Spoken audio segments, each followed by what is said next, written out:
I understand you've been speaking to supporters of Kanu. What are they telling you? So, Linda, Africa's most populous nation, crippled with terrorism and unemployment, has this other issue to deal with. And it's been disseminated from outside in, from London, as you say, and other parts of the world. And I went along to speak to them. Take a listen to what they had to say. The streets of London are not where you would expect to find protests for a breakaway region of Nigeria. But demonstrators came here in support of their leader.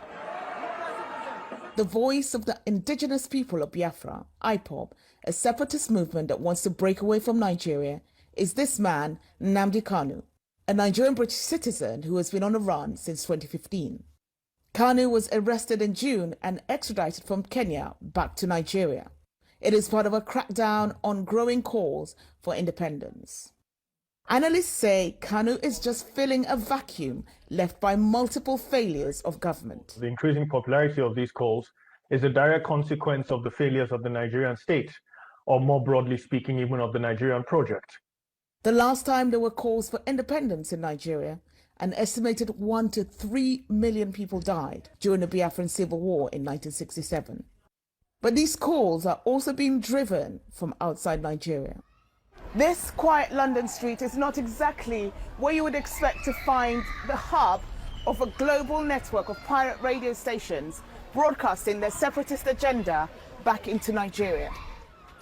At the registered address, we meet Darlington Imo, Radio Biafra, a Kanu ally and Biafra sympathizer.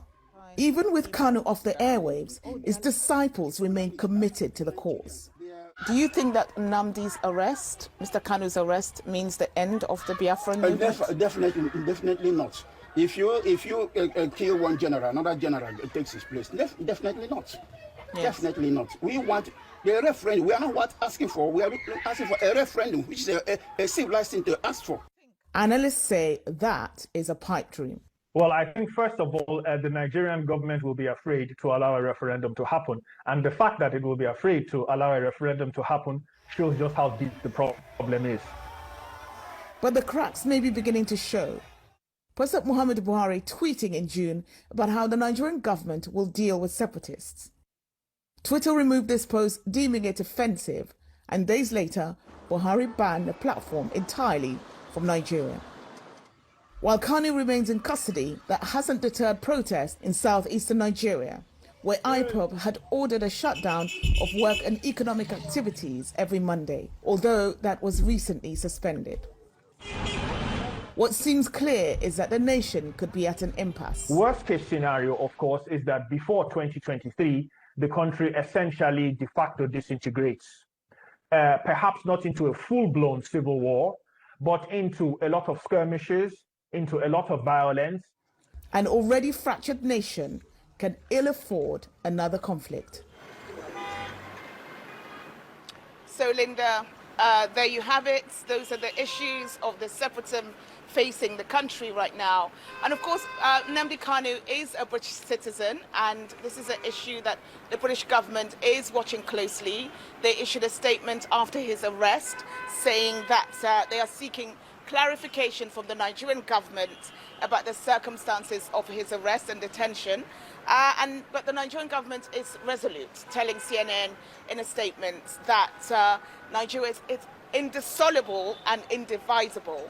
And they say that they will continue with their methods of detection and prevention of crimes against the internal security of the country. Linda.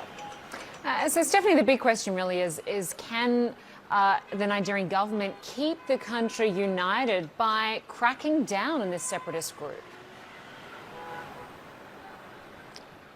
Well, analysts have been telling me that this is a tough issue for any leader to deal with, and not least in a country that's 4 times the size of the UK, with a population of over 200 million people.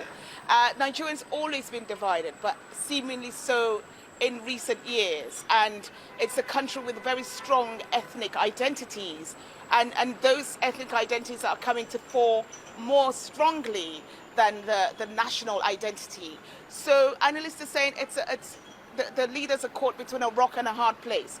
They can't afford to ignore calls for separatism to break away from the country. They must do something. But the crackdowns are really creating more support for this movement, ironically, Linda. All right, Stephanie Basari, good to have you on the story for us from Lagos, Nigeria. Thanks so much.